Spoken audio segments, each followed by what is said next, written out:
मेरी बिल्डिंग में रहने वाले रहमान अंकल का देहांत हो गया था। चारों तरफ रोना धोना चल रहा था। रहमान अंकल के परिवार से मेरे घर की अच्छी बनती थी, इसलिए मेरे बड़े भैया को छोड़कर सारे लोग रहमान अंकल के घर गए हुए थे और पूरी रात वहीं रहने वाले थे। मैं डर रही थी और नींद भी नहीं आ रही थी। सुबह मेरा पेपर था, इसलिए सोना बहुत जरूरी था। फिर मैं भाई के रूम में गई, वह कुछ देख रहा था मोबाइल में। मैंने भी 1 से 2 वीडियो देखी, उसे बिना पता चले उसके पीछे खड़े होकर।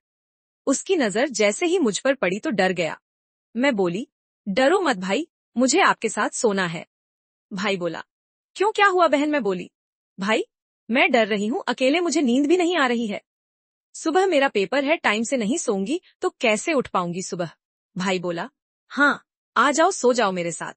तड़कती ठंड में भी भाई सिर्फ अंडरवियर में लेटा हुआ था।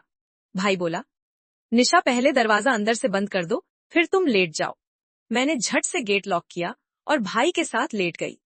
भाई के सीने से लगकर काफी गर्मी महसूस हो रही थी मुझे, लेकिन काफी देर हो चुकी थी, नींद फिर भी नहीं आ रही थी। भाई बोला, क्या बात है निशा? मैं बोली, भाई ये सलवार कुर्ती पहनकर सोने की आदत नहीं है मुझे।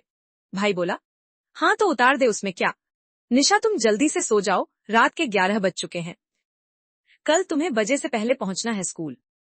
मैंने झट से अपने भारी भरकम कपड़े निकाल दिए और भाई के सीने से लगकर सो गई। सुबह जल्दी से उठकर तैयार हुई और भाई के साथ पहुंच गई स्कूल। वहां हमने अपना पेपर पूरा किया और भाई के साथ घर आ गई।